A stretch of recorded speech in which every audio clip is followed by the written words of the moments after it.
ಕರ್ನಾಟಕ ರಾಜಕೀಯದಲ್ಲಿ ಹೊಸ ಅಧ್ಯಾಯ ಆರಂಭವಾಗುತ್ತಿದೆ. ಡಿಕೆ ಶಿವಕುಮಾರ್ ಅವರು ನಾಳೆ ಕರ್ನಾಟಕದ ಮುಖ್ಯಮಂತ್ರಿಯಾಗಿ ಪ್ರಮಾಣ ವಚನ ಸ್ವೀಕರಿಸಲಿದ್ದಾರೆ. ಹಲವು ವರ್ಷಗಳ ಹೋರಾಟ, ಪಕ್ಷ ಸಂಘಟನೆ, ಸಂಕಷ್ಟದ ಸಂದರ್ಭಗಳಲ್ಲಿ ಕಾಂಗ್ರೆಸ್ ಪಕ್ಷವನ್ನು ಹಿಡಿದಿಟ್ಟ ನಾಯಕನಿಗೆ ಕೊನೆಗೂ ಮುಖ್ಯಮಂತ್ರಿ ಹುದ್ದೆ ಸಿಗ್ತಾ ಇದೆ. ಆದರೆ ಸಿಎಂ ಕುರ್ಚಿಗೆ ಏರುವ ಮುನ್ನ ಡಿಕೆ ಶಿವಕುಮಾರ್ ಎದುರು ಮತ್ತೊಂದು ದೊಡ್ಡ ಸವಾಲು ನಿಂತಿದೆ. ಅದೇ ತಮ್ಮ ಮೇಲೆ ನಂಬಿಕೆ ಇಟ್ಟು ನಿಂತಿದ್ದ ಕಾಂಗ್ರೆಸ್ ಶಾಸಕರ ನಿರೀಕ್ಷೆ. ಡಿಕೆ ಶಿವಕುಮಾರ್ ಮುಖ್ಯಮಂತ್ರಿ ಆಗಬೇಕು ಅಂತ ಕಳೆದ ಹಲವು ವರ್ಷಗಳಿಂದ ಬಹಿರಂಗವಾಗಿ ಹಾಗೂ ಆಂತರಿಕವಾಗಿ ಹೋರಾಟ ನಡೆಸಿದ್ದ ಶಾಸಕರ ಒಂದು ದೊಡ್ಡ ಗುಂಪೇ ಇದೆ. ಅದರಲ್ಲೂ ಪ್ರಮುಖವಾಗಿ ಎಚ್.ಸಿ. ಬಾಲಕೃಷ್ಣ, ಲಕ್ಷ್ಮೀ ಹೆಬ್ಬಾಳ್ಕರ್, ಬಸವರಾಜ ಶಿವಗಂಗಾ, ಇಕ್ಬಾಲ್ ಹುಸೇನ್, ಕೆ.ಎನ್. ರಾಜಣ್ಣ ಬೆಂಬಲಿಗರು, ಡಿಕೆಶಿ ಆಪ್ತ ಶಾಸಕರು. ಇವರು ಡಿಕೆ ಪರವಾಗಿ ಹಲವು ಸಂದರ್ಭಗಳಲ್ಲಿ ಬಹಿರಂಗ ಹೇಳಿಕೆಗಳನ್ನು ನೀಡಿದ್ರು. ಕಾಂಗ್ರೆಸ್ ಅಧಿಕಾರಕ್ಕೆ ಬಂದ ದಿನದಿಂದಲೇ ಮುಂದಿನ ಸಿಎಂ ಡಿಕೆಶಿ ಆಗಬೇಕು ಎಂಬ ಅಭಿಯಾನ ನಡೆಸಿದವರು ಇವರೇ. ಇದೀಗ ಡಿಕೆ ಶಿವಕುಮಾರ್ ಮುಖ್ಯಮಂತ್ರಿ ಆಗುತ್ತಿದ್ದಾರೆ. ಆದರೆ ಪ್ರಶ್ನೆ ಏನಂದ್ರೆ, ಅವರ ಪರವಾಗಿ ನಿಂತ ಎಲ್ರಿಗೂ ಸಚಿವ ಸ್ಥಾನ ಕೊಡಲು ಸಾಧ್ಯನಾ? ರಾಜಕೀಯ ವಾಸ್ತವ ಏನಂದ್ರೆ ಸಾಧ್ಯನೇ ಇಲ್ಲ.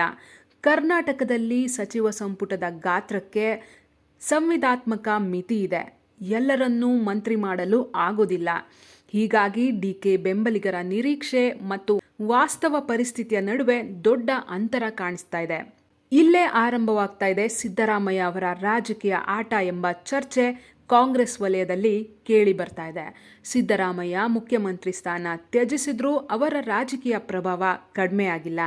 ಇಂದಿಗೂ ಕಾಂಗ್ರೆಸ್ ಶಾಸಕಾಂಗ ಪಕ್ಷದಲ್ಲಿ ಸಿದ್ದು ಪರ ಶಾಸಕರ ಸಂಖ್ಯೆ ದೊಡ್ಡದಿದೆ. ಹೀಗಾಗಿ ಸಚಿವ ಸಂಪುಟ ರಚನೆಯಲ್ಲಿ ಸಿದ್ದರಾಮಯ್ಯ ಅವರ ಅಭಿಪ್ರಾಯವನ್ನ ಸಂಪೂರ್ಣ ಕಡೆಗಣಿಸೋದು ಡಿಕೆಶಿಗೆ ಸುಲಭ ಅಲ್ವೇ ಅಲ್ಲ. ಒಂದು ಕಡೆ ಡಿಕೆ ಬೆಂಬಲಿಗರು ಸಚಿವ ಸ್ಥಾನ ಕೇಳ್ತಾ ಇದ್ದಾರೆ, ಮತ್ತೊಂದು ಕಡೆ ಸಿದ್ದು ಶಿಬಿರವು ತಮ್ಮ ಪಾಲಿನ ಹುದ್ದೆಗಳನ್ನು ಕೇಳ್ತಾ ಇದೆ. ಈ ಎರಡರ ಮಧ್ಯೆ ಡಿಕೆ ಶಿವಕುಮಾರ್ ಸಿಕ್ಕಾಕೊಂಡಿರೋ ಪರಿಸ್ಥಿತಿ ನಿರ್ಮಾಣವಾಗಿದೆ. ಅದರಲ್ಲೂ ಹೆಚ್ಚು ಚರ್ಚೆಗೆ ಕಾರಣವಾಗಿರುವ ಹೆಸರು ಕೆ.ಎನ್. ರಾಜಣ್ಣ ಕಾಂಗ್ರೆಸ್ ಪಕ್ಷದ ಹಿರಿಯ ನಾಯಕ, ಸಿದ್ದರಾಮಯ್ಯ ಆಪ್ತರಲ್ಲೂ ಒಬ್ಬರು. ಆದರೆ ಇತ್ತೀಚಿನ ರಾಜಕೀಯ ಬೆಳವಣಿಗೆಗಳಲ್ಲಿ ಅವರು ಡಿಕೆ ಶಿವಕುಮಾರ್ ಜೊತೆಗೂ ಉತ್ತಮ ಸಂಬಂಧ ಉಳಿಸ್ಕೊಂಡಿದ್ರು. ರಾಜಣ್ಣ ಗುಂಪಿನ ಶಾಸಕರಿಗೂ ಸಚಿವ ಸ್ಥಾನದ ನಿರೀಕ್ಷೆ ಇದೆ. ಅವರ ಬೇಡಿಕೆಗಳನ್ನ ಕಡೆಗಣಿಸೋದು ಸುಲಭ ಅಲ್ಲ. ಇನ್ನೊಂದೆಡೆ ಲಕ್ಷ್ಮೀ ಹೆಬ್ಬಾಳ್ಕರ್ ವಿಚಾರ. ಉತ್ತರ ಕರ್ನಾಟಕದಲ್ಲಿ ಕಾಂಗ್ರೆಸ್ ಪಕ್ಷದ ಪ್ರಭಾವಿ ಮಹಿಳಾ ನಾಯಕಿಯಾಗಿ ಅವರು ಬೆಳೆದಿದ್ದಾರೆ. ಡಿಕೆ ಶಿವಕುಮಾರ್ ಜೊತೆ ಅವರ ರಾಜಕೀಯ ಹೊಂದಾಣಿಕೆ ಬಹಳ ಗಟ್ಟಿಯಾಗಿದೆ. ಹೀಗಾಗಿ ಸಚಿವ ಸಂಪುಟದಲ್ಲಿ ಉತ್ತಮ ಖಾತೆಯ ನಿರೀಕ್ಷೆ ಅವರ ಬೆಂಬಲಿಗರಲ್ಲಿದೆ. ಆದರೆ ಖಾತೆಗಳ ಹಂಚಿಕೆ ವೇಳೆ ಎಲ್ಲರನ್ನೂ ತೃಪ್ತಿಪಡಿಸೋದು ತುಂಬಾನೇ ಕಷ್ಟ. ಎಚ್.ಸಿ. ಬಾಲಕೃಷ್ಣ ಕೂಡ ಡಿಕೆ ಶಿವಕುಮಾರ್ ಪರವಾಗಿ ನಿರಂತರವಾಗಿ ನಿಂತ ನಾಯಕರಲ್ಲಿ ಒಬ್ಬರು. ರಾಮನಗರ ರಾಜಕೀಯದಲ್ಲಿ ಡಿಕೆ ಕುಟುಂಬದ ಆಪ್ತ ವಲಯದ ನಾಯಕರಾಗಿ ಗುರ್ಸ್ಕೊಂಡಿದ್ದಾರೆ. ಅವರಿಗೂ ಸಚಿವ ಸ್ಥಾನದ ನಿರೀಕ್ಷೆ ಇದೆ. ಸಿಗದಿದ್ರೆ ಅಸಮಾಧಾನ ಉಂಟಾಗುವ ಸಾಧ್ಯತೆಯನ್ನು ರಾಜಕೀಯ ವಿಶ್ಲೇಷಕರು ತಳ್ಳಿ ಹಾಕ್ತಾ ಇಲ್ಲ. ಇಕ್ಬಾಲ್ ಹುಸೇನ್ ಹೆಸರು ಕೂಡ ಪ್ರಮುಖವಾಗಿ ಕೇಳಿ ಬರ್ತಾ ಇದೆ. ಅಲ್ಪಸಂಖ್ಯಾತ ಸಮುದಾಯದ ಪ್ರತಿನಿಧಿಯಾಗಿ ಸಚಿವ ಸಂಪುಟದಲ್ಲಿ ಸ್ಥಾನ ಸಿಗಬೇಕು ಎಂಬ ವಾದ ಅವರ ಬೆಂಬಲಿಗರಿಂದ ಕೇಳಿ ಬರ್ತಾ ಇದೆ. ಆದರೆ ಕಾಂಗ್ರೆಸ್ನಲ್ಲಿ ಈಗಾಗಲೇ ಅನೇಕ ಪ್ರಭಾವಿ ಅಲ್ಪಸಂಖ್ಯಾತ ನಾಯಕರು ಸಚಿವ ಸ್ಥಾನದ ರೇಸ್ನಲ್ಲಿದ್ದಾರೆ. ಹೀಗಾಗಿ ಸ್ಪರ್ಧೆ ತೀವ್ರವಾಗಿದೆ. ಇದೀಗ ಮತ್ತೊಂದು ದೊಡ್ಡ ಚರ್ಚೆ ಸತೀಶ್ ಜಾರಕಿಹೊಳಿ. ಕಾಂಗ್ರೆಸ್ ಪಕ್ಷದ ಅತ್ಯಂತ ಪ್ರಭಾವಿ ನಾಯಕರಲ್ಲಿ ಒಬ್ಬರು. ಉತ್ತರ ಕರ್ನಾಟಕದಲ್ಲಿ ಪಕ್ಷದ ಸಂಘಟನಾತ್ಮಕ ಶಕ್ತಿ ಹೆಚ್ಚಿಸುವಲ್ಲಿ ಅವರ ಪಾತ್ರ ಮಹತ್ವದ್ದಾಗಿದೆ.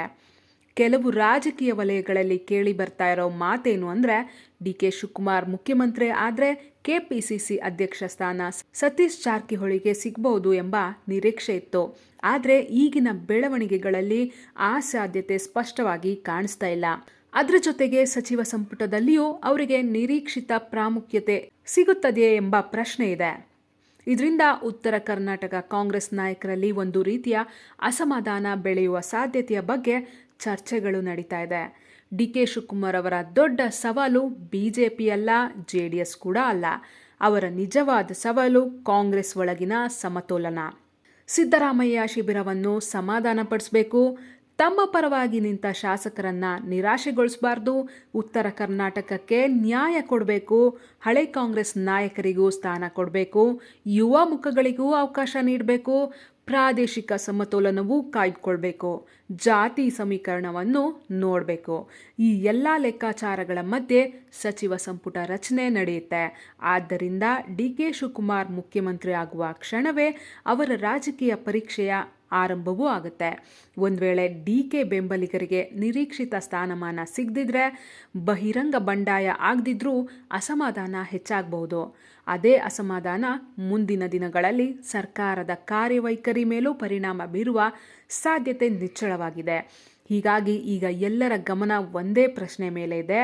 ಸಿಎಂ ಡಿ.ಕೆ. ಶಿವಕುಮಾರ್ ತಮ್ಮ ಬೆಂಬಲಿಗರ ನಿರೀಕ್ಷೆ, ಸಿದ್ದರಾಮಯ್ಯ ಪ್ರಭಾವ ಮತ್ತು ಕಾಂಗ್ರೆಸ್ ಒಳ ರಾಜಕೀಯದ ನಡುವೆ ಸಮತೋಲನ ಸಾಧಿಸ್ತಾರಾ ಅಥವಾ ಸಚಿವ ಸಂಪುಟ ರಚನೆಯಲ್ಲೇ ಮೊದಲ ರಾಜಕೀಯ ಸಂಕಷ್ಟವನ್ನು ಎದುರಿಸ್ತಾರಾ? ಇದಕ್ಕೆ ಉತ್ತರ ಸಿಗೋದು ಮುಂದಿನ ಕೆಲವೇ ದಿನಗಳಲ್ಲಿ. ಇದ್ರ ಬಗ್ಗೆ ನಿಮ್ಮ ಅನಿಸಿಕೆ, ಅಭಿಪ್ರಾಯ ಏನು ಅನ್ನೋದನ್ನ ಕಮೆಂಟ್ ಮೂಲಕ ತಿಳಿಸಿ. ಹಾಗೆ ಇಂತಹ ಇಂಟ್ರೆಸ್ಟಿಂಗ್ ಪೊಲಿಟಿಕಲ್ ಅನಾಲಿಸಿಸ್ಗಾಗಿ ವಾರ್ತೆ ಚಾನೆಲ್ನ ಸಬ್ಸ್ಕ್ರೈಬ್ ಮಾಡೋದನ್ನು ಮರಿಬೇಡಿ. ಧನ್ಯವಾದಗಳು.